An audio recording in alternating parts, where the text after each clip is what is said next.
All right, welcome to Buddy Book Club. I'm Dylan here with my sword brother, Keith. What's up, buddy? Hello, hello. Unseku.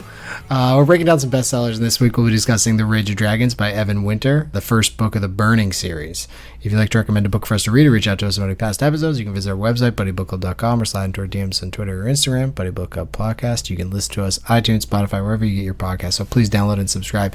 Keith, this was a recommendation from a friend of yours. Is that accurate? Red Rising meets Game of Thrones is the description, which is pretty lofty comparison to throw out there. So I would say that Red Rising, at least as far as this podcast is concerned and the books we've read on here, is the gold standard. Pun intended, yeah. Oh, hey, I honestly didn't think about that. Well done. All right, cool. The Rage of Dragons is epic sword and sorcery fantasy. We've been here before. This was Evan Winter's first book, like first novel he ever wrote. And as I was reading it, I was like, that's wild. Like, this is wild that this guy has not written a book before. I'm pretty sure it was self-published and then got picked up by a publishing house and is now going to be 4 books. The second book's out. The third book, no release date yet. So if you want to get into a new fantasy series, start with The Rage of Dragons, put this on pause, go listen to it. We listen to the book, but you could read it as well. And then come back and join us.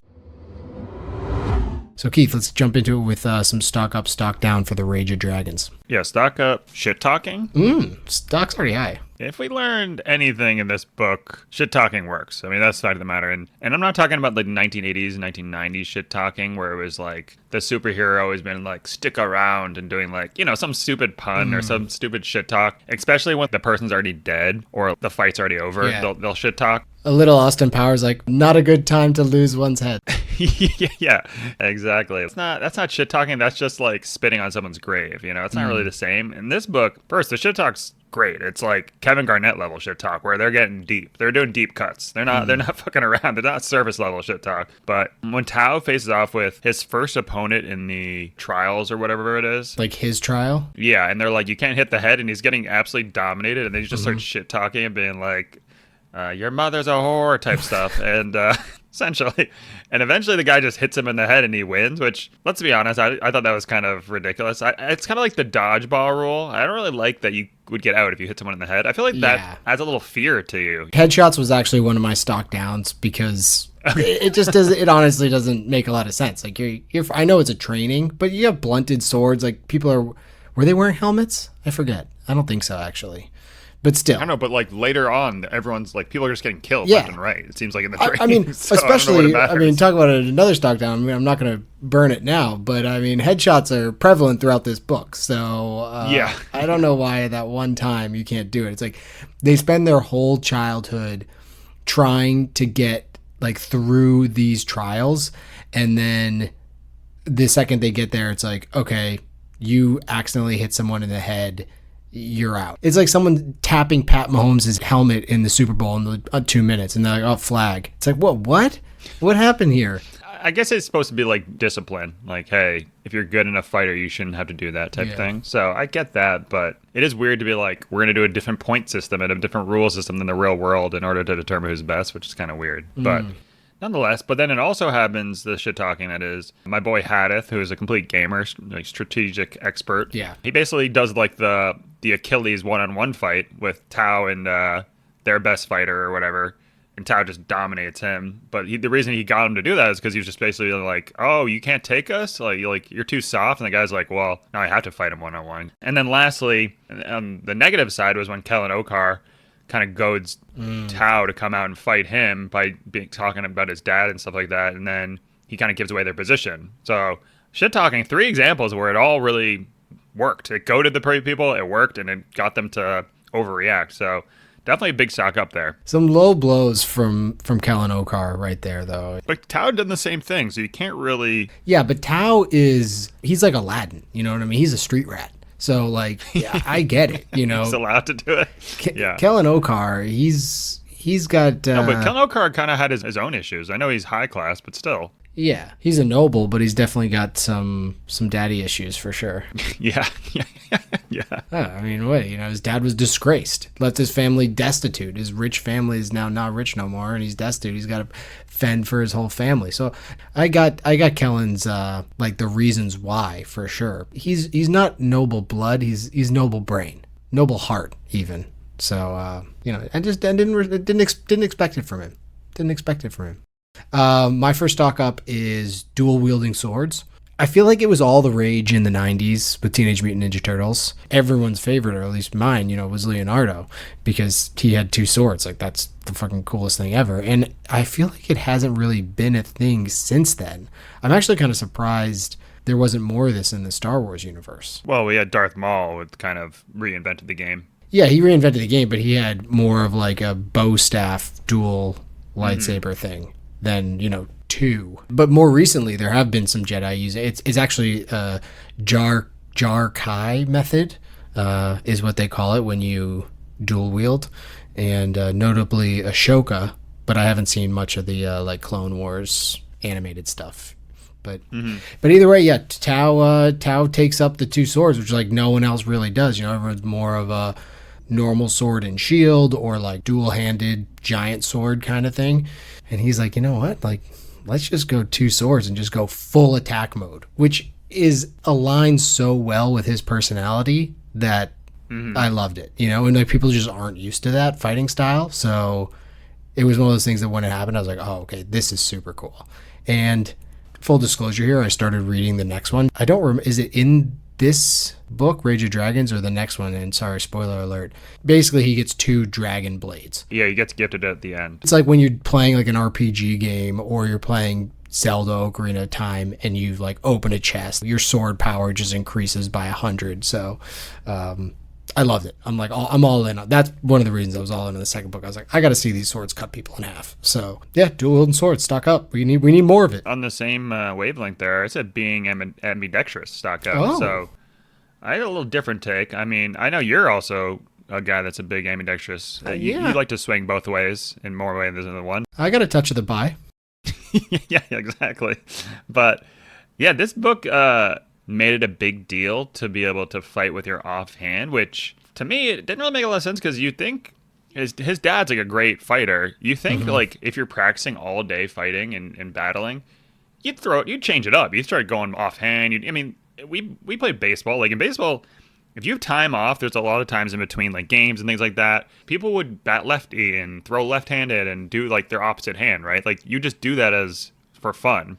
You think they would practice this a bit more. Plus, you would think that with how many people lose their limbs or like a lot of people get their arms cut off, they would just have to train with their other hand just to, in order, if you're in a battle and your wrist gets, broken, you need to be able to still fight. You can't just be like, well, that's it. Yeah. So it was weird that they didn't just train automatically knowing that that's going to be there's a high probability that could happen. Yeah, I don't know. Like I kind of disagree. I think you probably similarly to when you're outside throwing the football around, like you're going to throw 100 throws maybe, but 5 of those might be with your opposite hand just because you're messing around. So you're never going to get proficient at it. These guys are professional killers. They're professional fighters. So yeah, which makes it much more life or death. That's yeah, why you'd be but like, at the same time, to make sure my left. It's not like quarterbacks in the NFL are going around spending 20% of their practice throwing with their offhand just in case a D lineman. Let's think of it like grabs boxers or like soccer players, right? They both become really proficient with their opposite hand because they need to. You also have a shield. A lot of people have a shield, so like your shield's going to be used. So I agree that there's probably like some practice, but it's not like they're like Tao and like going into Isiogo and practicing in the spirit realm for days and days and being murdered all the time. But I had a similar stock up in just the idea of breaking your arm. Usually people are like, I don't want to break my arm, but if you're in this kind of society and you break your arm, you're then forced to work with your offhand.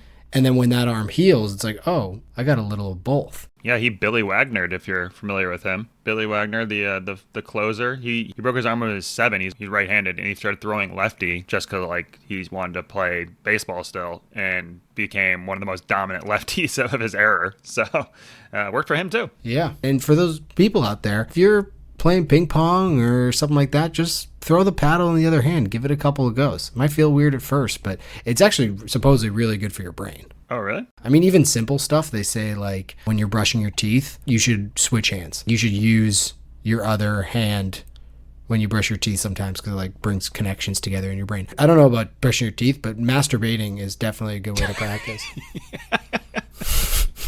All right. There's the clip. Noted. Maybe a little stranger action if you're into it. Yeah. Actually, when you give yourself a stranger, you're kind of putting one of your hands into Isiogo. Nice. That's the content people come here for. Good. We love to see it. Yeah, my next talk up is having your father brutally murdered in front of your eyes. So, Seems.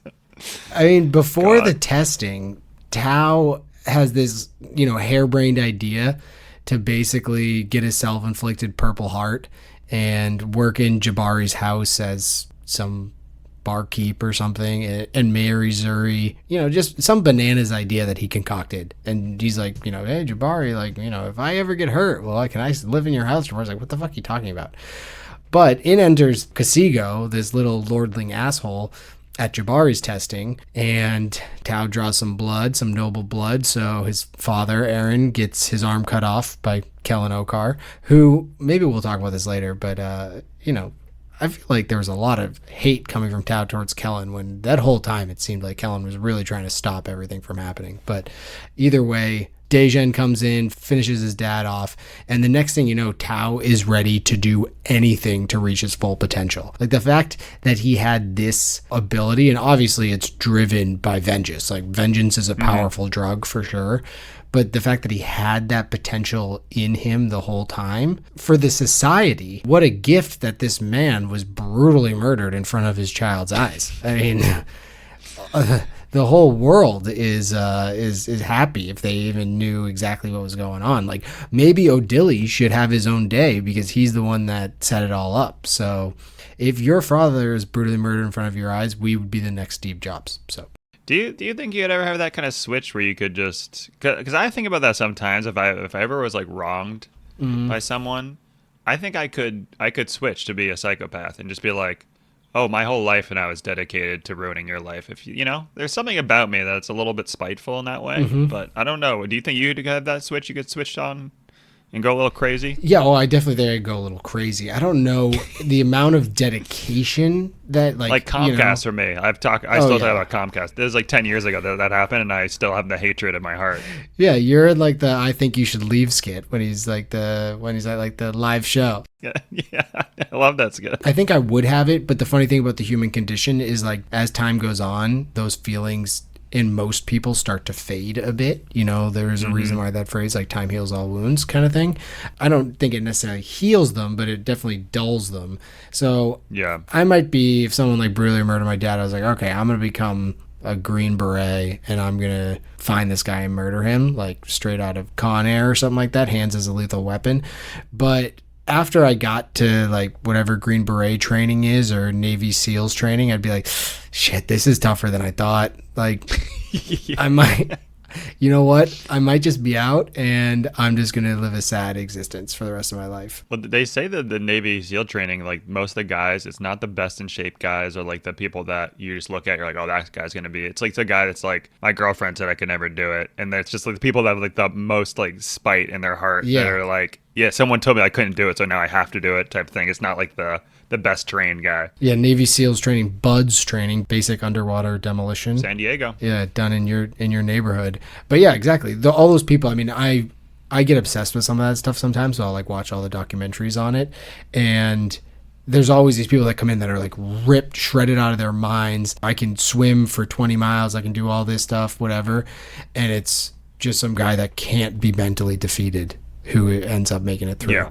You have to have that willpower, and obviously Tao does. I mean, we're talking about BUDS training, and they're obviously dealing with some serious physical and mental anguish, but going into Isiogo several times a night and being brutally murdered yourself by these demons, and then deciding like, oh, okay, I'm going to go back in there, he definitely had the mental fortitude to come out the other side. I guess my last stock up, because I did have one quick one here, more of a PSA, I guess, but bathtub intercourse stock up, I guess. I mean, it seems nice and romantic here, which is why it's a stock up. You know, if someone was reading this, which is funny because I did listen to an interview with Evan Winter, the author, and he was his kid's 8, and he was talking about, like, you know, when he's gonna let his kid read this book, because it's obviously very brutal. I mean, the violence is intense.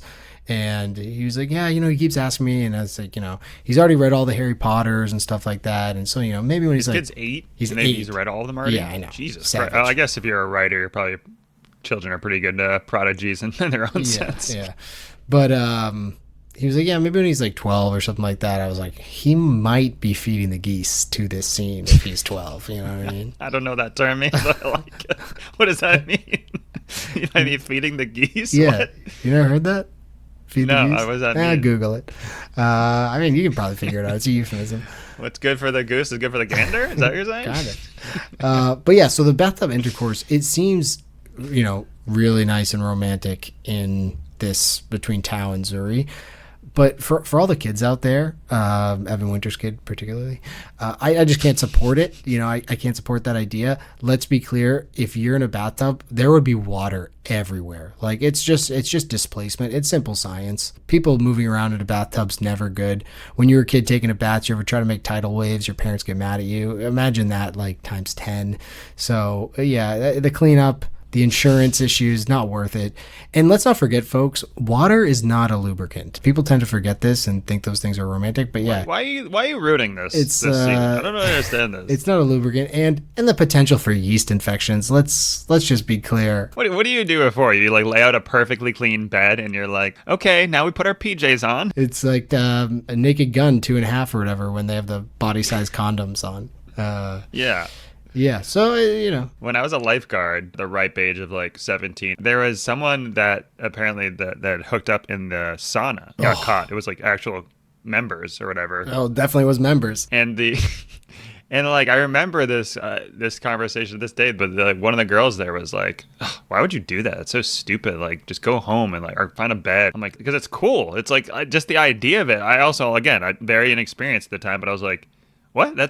That's a fantasy. Why would you not? It's just cool to do something outside of where you're not supposed to do it." Yeah. Well, you know, you might have been a late bloomer, but you were a sexual, adventurous late bloomer. So, you know, good for you. You know, I'm proud of you. It wasn't me doing it. I was just fantasizing about it. What? I'm not here to yuck anyone else's yum. Yeah, all right, I'm just okay. trying to be clear that, you know, if someone's really dirty. You're more into the science part. You're like who's the dude, the real big scientist guy with a mustache? Oh, Neil deGrasse Tyson. Yeah, this is him talking about aliens, being like, nope, they don't exist. It's like, bro, like, wait, why are you doing this? You're just ruining something that could be good because you're like, no, I know, like it's not the best setting for this and what. Yeah, come on, kid. Grow up. Okay. Hey, you know what? Why are you taking the wind out of my sails? Like I said, it was just a Out of town PSA. sales. You can go and do whatever you want. Shoot that dirty bathwater into someone's cervix. Whatever you want to do. What do you ever stock down? Speaking of fantasizing, stock down daydreaming or dreams in general. And this is directly talking about when he goes to, what is it called? Yoga? Yoga. Yeah. But he could go there and train and do stuff and actually get stuff out of it. Well, why can't we do that in dreams? Why can't we do like research or like train or something, or do like somewhat like a Matrix / Inception type ability? Instead, I just wake up middle of the night, heart pounding, no idea why, and then can't go back to sleep. It's like, what's the point of dreams? It's really upsetting thinking about how we should be able to, like, if we were like sophisticated society, when we're sleeping that 8 hours a night, a third of our life, we were doing something productive while we did that. You know, hey, here's a book. You're going to read it or listen to it while you're sleeping, and you're going to remember it when you wake up. Yeah. You know, that'd be great. Why can't we have that, D-Man? Well, I don't even know if it necessarily needs to be productive, but even like explorative or something along those lines. But yeah, I mean, in theory, you can. It is a possibility. I mean, there's a thing called lucid dreaming. I'm not sure if you're familiar with that. I don't believe in that. That's made up. Yeah, I've had a couple lucid dreams in my life. No, I don't believe you. What dude? This is Lion, Witch, and Wardrobe all over again. What are you saying? You're immediately gonna go to I don't believe you? What did you do in it? Could you go to the library and like check out a book and start reading? Well, of course I couldn't be like, hey, I want to read War and it's not Peace lucid, over though. the next four. But like you can decide. I can think about it right now. I can do that in my own mind, thinking about it. Can you? No, that's not lucid then. Well, it's a different kind of thing. You could practice something, you know what I mean? Like if you were, I think it'd probably be better if you were maybe like a violin player or something along those lines, just because like that's something that you could probably kind of do in your dreams. Basically my point is that you can act with like a cognizant decision in a dream. Although, you know, let's say that you were a military commander, you could potentially like have these battles play out in your dreams and potentially see some issues, you know, like Tao in this one. Lucid dreaming, I've tried to harness it, kind of like Tao in this, where you really have to be dedicated. Every time you wake up from a dream, you got to write your dream down in a dream journal. You got to find things that tie your dreams together so that you can like basically understand that you're in a dream and then wake yourself up. It's complicated. So, but it is possible. You know, we can all improve. My first talk down was, because we're getting the NFL season, but the concussion protocol, after reading this book, is it really necessary? Tao Sword Brothers getting knocked out, including himself, left and right, legitimately left and right in these skirmishes. And it's like, oh, you know, got his bell rung. He'll be back tomorrow. No big deal. It's like, what? Like, this guy's been knocked out like 6 times so far in this book. Like, how does he not have CT already? I guess CT just doesn't exist. And so because of that, we don't need a concussion protocol. Like, there's no priestesses or whatever coming onto the battlefield being like, you know what? He can't go back in. Tomorrow's skirmish, he's out because he got his bell rung. They're just like, no, you're fine. You didn't get an arm cut off, so you're okay.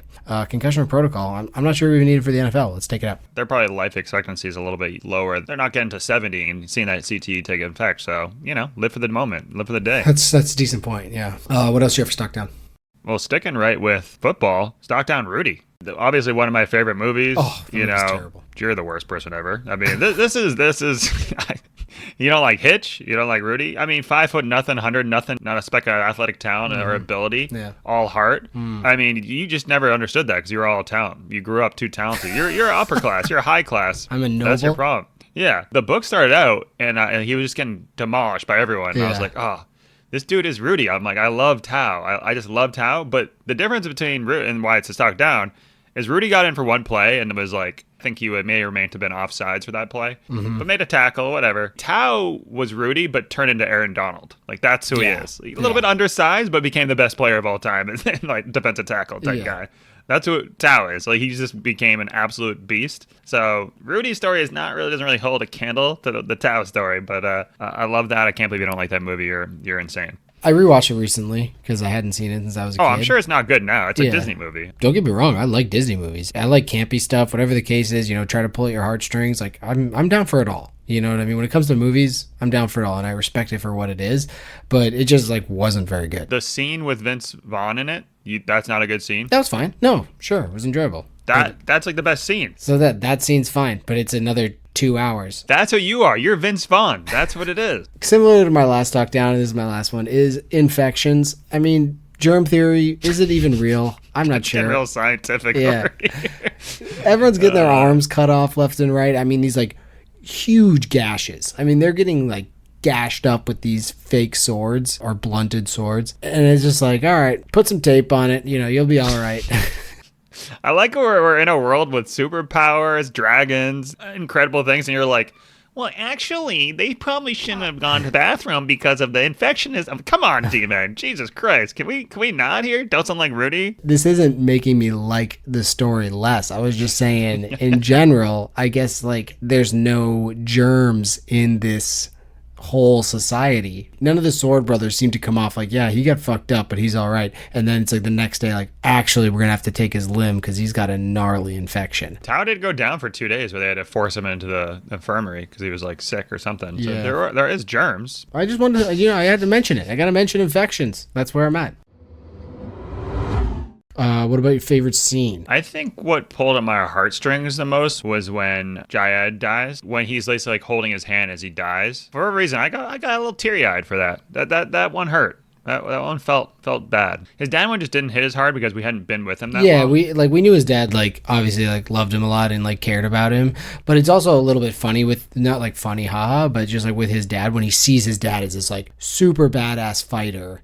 And then he gets kind of he just gets like dominated. absolutely dominated by like Kellen Yes. Okar, who's a student. You know what I mean? He's not even like a full-blooded Ingoyama or whatever the case is. I think that's what it is. Also, he was the cause for his dad, so you were like feel kind of bad for his dad, not for you. Your ego kind of got in the way there. Yeah, exactly. Like they were gonna let him go, and then Tao just like had to hold the sword up, which you gotta respect it too. He's a kid, but yeah, he holds the sword up to him, so I respect it. And Jayed died to that like woman, Which I did like at the end where they were kind of changing perspectives. Yeah. I liked her perspective because I was like, they keep on calling these people savages and stuff, and they attacked their land. I was like, aren't they the invaders? And then she was like, yeah, all these invaders are coming here. Like, we gotta win back our land. I was like, yeah, I'm kind of with her on this. Yeah, and I think like the way that Evan Winter, the author, posed it was like, he has a lot of questions and ideas about, what's going on in society, but like not necessarily the answers. So he just wanted to kind of build this world where like some of those things are present, but in like a completely different fantasy world, and then kind of see how they play out without really like providing answers to like solve the world's problems. So why we like fantasy, Yeah. essentially. Yeah, exactly. Like you can compare it to real world, but also it takes us out of this world so we don't have to suffer all the terrible things out of this world. And the whole time, like they're talking about them as these like barbarians and whatnot, and they're like, you guys came on our shores and like took over our place, so like we're just defending our homeland, and like you think you're better than us because like you have swords and are bigger, and like we throw spears, but like we ride lizards, so like that's got to be cool. Yeah, Jayed dying and that was also like kind of a shock because I thought he was going to be in it, especially because it was like, it's a 4-book series. Like, yeah, some people are going to die, but they're not going to die right now. I forget who his buddy was, like who his sword brother was that died in one of the skirmishes. Oh yeah, that was tough. He's asking for mercy, and they like there was a whole plan. It was like, oh nice, like now Tao's here, like goddess's mercy, and the guy's like, nope, smushes his face. So that's when you also realize like, oh, this is real. It happens a little bit in like Ender's Game sometimes too, like one of the people gets like really messed up or something like that, and you're like, oh, okay, like these are war games, but like there's consequences. I think my favorite scene was maybe Tao's testing, just because at that point he doesn't yet have the skills, but he has to use his brain, and considering what we talked about earlier, literally he has to use his brain to make the Hashi. So it's kind of like each different opponent, he has to figure out like, okay, how do I get on to the next round? I think it culminates with the Udwok fight. Basically just is like, all right, I'm just going to out survive you, and I'm just going to take an absolute beating. It's like one of those boxer movies where the guy's just like a punch. Rocky. Yeah, like it's just like a punching bag for the whole time, but then makes it 12. Like, yeah, exactly. Rocky like goes the distance. No one had gone the distance with Apollo before. I mean, honestly, there's so much here. All the skirmishes that they like went into detail about, I thought were really fun. Hadith as like the general, like directing the men and just like unleashing Tao in different strategic ways, I thought was super cool. Obviously, like Tao fighting some demons is like totally fucked up, and then bathtub sex, great. That was your favorite scene. All right, good. Did you have a favorite character in this one? I mentioned, Jayed, I think was just he gave a pump-up speech at one point. I think when we first meet his character, and I was like, I ride or die for this guy from now on. Yeah. It was just like, every day that you hurt is a day you get better. Like, every day you work hard is a day we get better.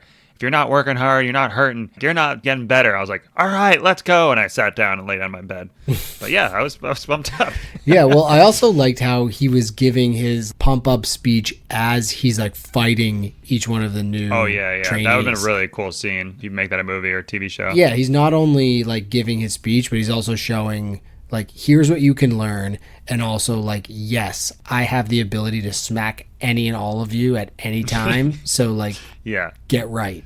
I also thought Tao's character was really interesting because he wasn't that super likable. He did a lot of things that were, you're like, why are you doing that? There's a lot of stuff that you kind of let his sword brothers have to dry, or like, again, his like ego would take over. And then like usually the main character is like, you want him to be the brains of the operation, but he was just like, I don't care about strategy at all. I just want to fight people. I was like, oh, okay, like I guess, which is kind of different than the typical hero, Yeah, exactly. And additionally, like on top of that is he wasn't the most likable. Usually, yeah, for sure. Usually your main character is like super likable, and even if he's like upset or like is a bit cantankerous, like he's still lovable to some way. Like Tao's just on his mission, and he isn't likable for a lot of it. Well, usually they're like, I'm a loner, and then by the end it's like, oh, I need these guys, by the end, that's most movies. Yeah. Whereas this is like 3/4 or like 5/6 of the way through the book, and he's like,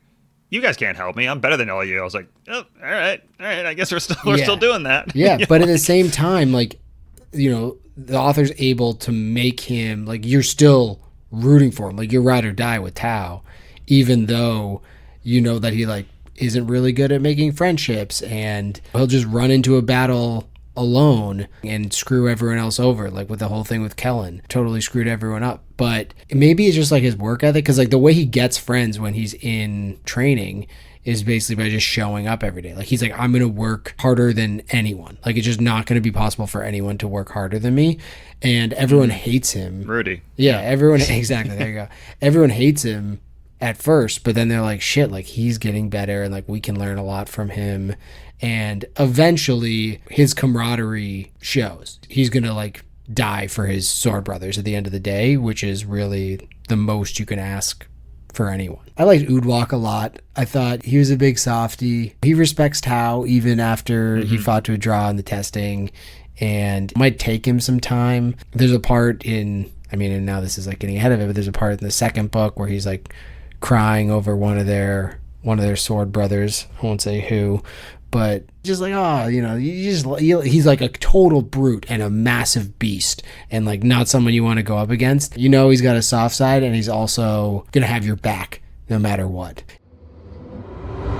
What'd you love about The Rage of Dragons? The biggest thing is that any book I've read, it has by far the best fight scenes. Because usually for me, I don't know about you, but there's a lot of books that we've read, there's battles that are going on, and I can't visualize them that well. I kind of zone out and make my own battle up in my mind, kind of, when I'm reading them. Yep. Especially, like, if you think of another fantasy book with, like, the Mistborn series, when they're, like, bouncing around things, I'm like, all right, cool. I just, like, don't really know what's going on. This, I was visualizing it perfectly. It was just, like, this whole fight makes sense. So, unbelievable, I think, fighting scenes. And he had to be good at that because 60% of the book is that. So if it wasn't good, it would have been a terrible book, but it was great. It really made the book awesome. Yeah, I don't know if like Evan Winter went into Iziogo to like learn how to write fight scenes, but they're amazing. Maybe he does have a background in film. I think it's a lot of like music videos and stuff. Either way, they definitely feel cinematic, and the brutality too. Like the brutality in this is the biggest I think we've seen, more than Game of Thrones, maybe even. By the end, someone would break their wrist, and you're like, okay, cool, like whatever. Yeah, it's just like exactly. He shattered his wrist, and I'm like, yeah, whatever, man, get up, let's go. It reminded me of 4-star top 10 movie of all time, Gladiator. I literally had that very similar to Gladiator. That's what I was imagining the whole time. I actually have a quick blurb I'd like to read from the second book, but that's just because as I was taking my notes, really I know, the cart before the horse. But no, as I was taking my notes for the first book, like putting them down, I was reading the second one, and I had fight scenes as one of my loves in here. And as I was writing it, like this fight came up, and I was like, oh my god, like this perfectly, shows what's going on here. So it says, Tao slashed down with his twin swords. It wasn't necessary. The blades were made of dragon scale, and when the one held in his left hand crashed into Otobong's sword, the one in his right hand chopped through the general's sword arm like it was a stalk of drought-weathered cane. It was Otobong's flesh that yielded first. It split, separating to reveal muscle, tendons, and the two thick bones that made up his forearm. The dragon sail bisected them both, and Otobong's hand, sword, and a cup's worth of blood splattered across the painted floor. It's just like, my God, this guy is like, what the fuck? Anyone else hard? Yeah. It's like, what? Thinking about him, his son's watching friggin' Paw Patrol in the other room, and he's just sitting there writing this down and visualizing it. You have to visualize this, like the sword bisecting those bones and a cup's worth of blood splattering across the painted floor is wild. This book is phenomenal just for the fight scenes alone. So yeah, I'm with you there. One of the things I loved is any sort of school, boot camp, any sort of training or anything in a story, I'm all in for. We have it in Ender's Game. We obviously have it in, the Harry Potter books, which we love. It works so well. A bunch of guys and gals, in this case it's just guys, but getting together and like forming those bonds, usually through a bunch of trials and tribulations, is right up my alley. I love it. For sure. Yeah, and obviously, like you said with Gladiator, but just a good revenge story. I mean, that's what all this is. And the one complaint I always have with some of like the YA and other books we read is they should be angry and fighting for revenge and all this stuff, but instead they're kind of like whining and like complaining about woe is me, all these bad things have happened to me. I don't think Tao complains the whole book. Nope, I think he not once. literally just goes into to goblin psycho mode, and he's like, "That's that. I don't care what happens. We're just going after it." Yeah, from there's now no on." Katniss Like, yes, love Everdeen this. feeling bad for herself in Right, a tree. right. Oh, PETA. Yeah. Oh, PETA. It's like, Tao is just on a mission. I don't even really think he like thinks about his dad necessarily throughout this book. I mean, I'm sure he does in theory, but he doesn't like wax on about it. He's just like, I'm going to get in business. Like, it's all business for me. Yeah. This world building was another thing I really loved. I mean, between the enraged Ingoyamas, they're like Bane from the Batman series. It's like they just need this gifted person to turn them into an absolute beast on the battlefield. I thought that was like a super cool idea. Isiogo, the spirit realm. And It would make a great video game, is what I was thinking. instead of going to the gun range in Call of Duty, you're going to Isiogo to like practice your sword techniques.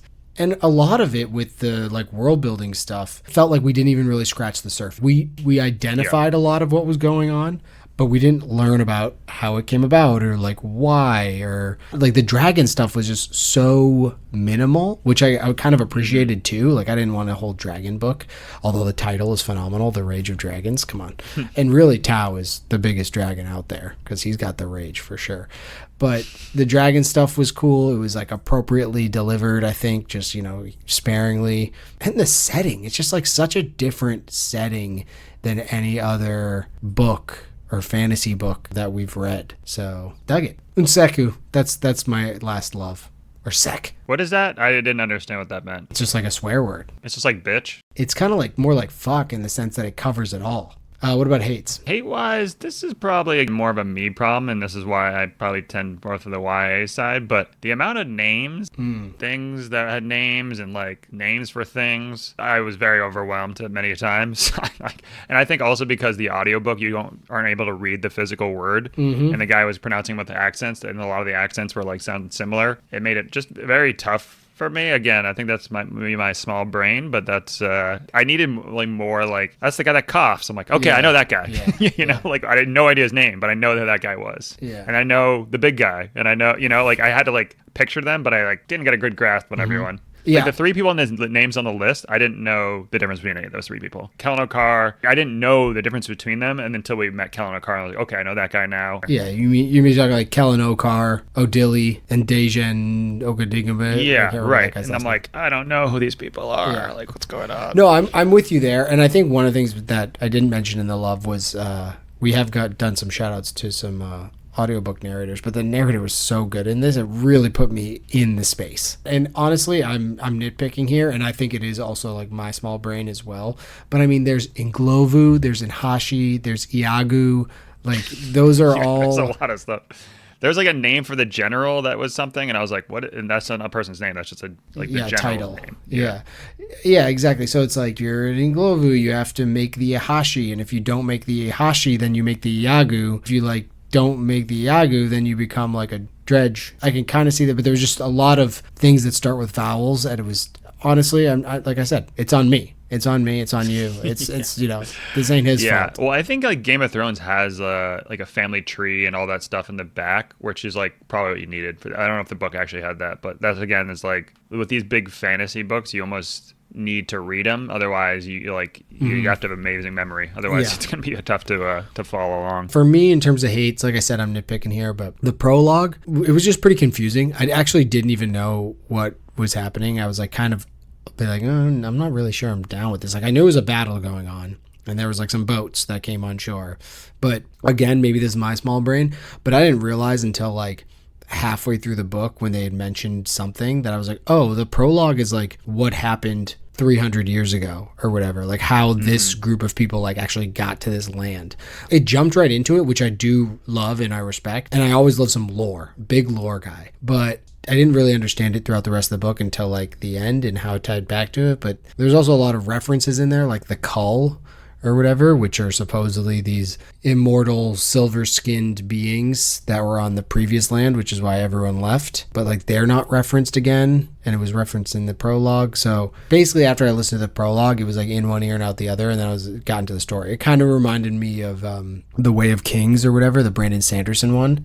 Yeah. When it opens up like that, and I was like, what the fuck is happening here? I have no idea. And then it gets into the story. So for me, you said the lore stuff, specifically Zuri would do this, but she would like tell the history or how things work, and that was in one ear out the other. And anytime Basil Exposition showed up and they were explaining the history, I was having a very hard time following it. So that, and like the ending, it was so much happened that I was like, what's going on? Like, what's happening? Yeah. Did you understand everything that happened in the ending with like Jaid's daughter calling the dragon to attack the other civilization, and that's the reason they're attacking that? I didn't like. I was like, wait, what? What's going on? And because we just got introduced to Jaid's daughter, and like just found out, like, like there's so many things that just kind of happened that it seemed very fast. Yeah, she was like a tactical missile, basically. So they sent her there to do that. With Jaed didn't obviously know that, and it was Odili who sent her. So like Odili sent her to basically call a dragon to the Hedeni like homeland, and basically like kill everyone because they were going to make a peace. But now that happened, it's like, okay, there can't be a peace. It doesn't seem like the worst strategic move, though, right? Like, kind of like, even though we're not supposed to be on his side, it seems like not the worst idea, right? If you really wanted to win. No, but at the same time, they like way outnumber the people that we follow. So you can kill 100,000 of them, but that's just not going to matter. I guess this is not a lot. You know? Okay. And you're also just like killing people. Like, you're not killing warriors. Like civilization people. You're just killing women and children and, people that are just trying to hustle out there. That's fair. So, and it like just fit his needs. It'd be kind of cool, I was thinking, if then book 2 it just followed the other guy and his revenge story of him attacking, because... Oh, yeah.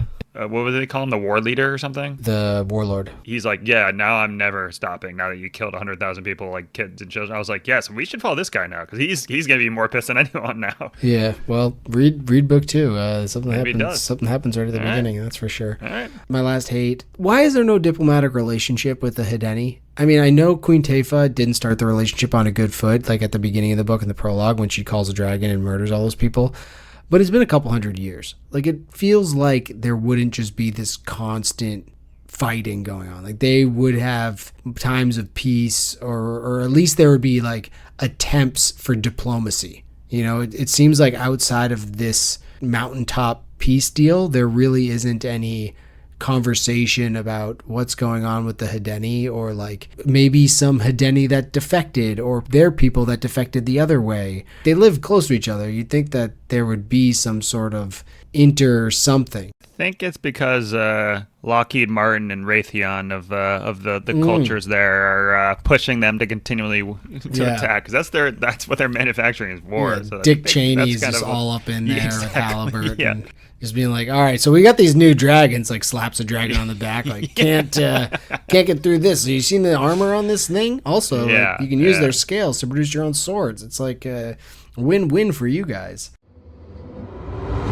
I mean, if this could be a movie or a series, we'd be all in, right? Did you have anyone you'd like to cast? You said they're like 16, 18, but I just was picturing like a Michael B. Jordan growth character as Tao for some reason, just because I think he's plays that role really well of like the Rudy-esque character. Yeah. And then I only other one I cast with Jaid Idris Elba. He just seems like the wily vet.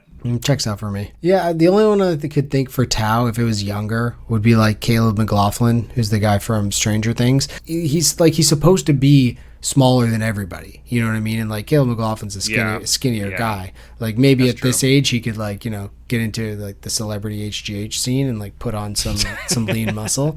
But he's supposed to be someone that you look at and you're not like, oh, this is the best fighter. Like, are you kidding me? And that's why people keep taking on Tao. They're like, oh, no way. Yeah, but I don't know if he has the demon eyes. I need someone that looks like they could turn into a legit psychopath, which that's why I was like Michael B. Jordan. Yeah. The only other person I had was Keith David as Odili. I don't know if you're familiar with Keith David, but great actor. I know who Odili is. Odili's like the guy that he has the revenge against, that Tao has his number one. He's the one that ordered his dad to die, and like the main bad guy. Keith David's the guy that says, I didn't pull it out to let it breathe or whatever, and what's it called? What you know movie? what I'm talking about? I don't, but I want to know. In the scariest movie of all time, the drug movie. Traffic? I don't know. You know the you know that one? You know that song? Well, I'll see my way out. What movie are you talking about? I'm looking it up right now. He's in 354 things. Yeah. I was like, okay, I'll find this quickly. Never mind. We can work through it. Who's in it? What's it about? It's a drug movie about the perils of doing hardcore drugs. Oh, Requiem for a Dream. Yes. There you yes. go. Yeah. So in Requiem for a Dream, he hires the prostitutes or whatever. Yeah. And he pulls his dick out and he's like, I know it's pretty, but I didn't pull it out to let it breathe. Anyways, he's a good guy. Oh, I'm using that for sure. Not even penis related. Not even penis related. Wait, so what else? What do we use it for other than the penis? Just anything. You open a bag of potato chips. Someone's like, "Oh, can I have one?" It's like, I didn't pull it out just to let it breathe. Bottle of wine. You Yeah, know? exactly. 100%. That's perfect. All right, so Rage of Dragons. Keith, would you recommend it? Yeah, pretty clear that we'd recommend it, but at this point, I was seeing where it would fit in. I don't know. I don't know if it's top 10 for me. I know for you it's definite. For me, it might slot in the back half top 10, but I also just finished it, so the more we talk about it right now, the more I remember how much I liked it. But like the ending was a little bit tough for me, so I'm gonna have to recalibrate. But it's definitely a recommend for me. What about you? Yeah, definitely a recommend. I mean, I loved it. I love war stuff in general, and fantasy war sounds just as good. It's a top 5 for me. I did look at my rankings and figured I need to rearrange some of those for sure, but it's getting slotted in at the top 5, probably somewhere around like Mitch Rapp and City of Thieves kind of thing. Mm-hmm. Okay. Yeah. Well, yeah. Let me know where that goes, and we'll update. I mean, the fans are clamoring for it, you know? Indeed. All right, what do we got coming up next? Up next, we're jumping back into the Silo series. We're doing Shift by Hugh Howey. We just did Wool, and we obviously covered the TV show as well, so we're jumping back into that, going on book 2 of 3. Yeah, I feel like, a lot of times we read book 1 and we don't finish the series, and this one, we both liked a lot. So, I mean, Wool made your top 10, right? Now I'm like thinking back, I'm like, man, because like the TV show is so much more ingrained in my brain now that I'm like, was the book that good? I can't remember now, But at the time, I remember really liking it. So yeah, I already said like when we read the second book, I'm going to be like kind of confused because we both read the book and then watched the show, and now we're reading the second book, and the show kind of went a different way. So, but yeah, we're gonna get back into some Hugh Howey Silo Saga. So that'll probably be coming up to y'all next week. But if you haven't checked out Rage of Dragons, check it out, and stay away from the bathtub sex, Keith. Until next time, I'll talk to you next week. All right, bye now.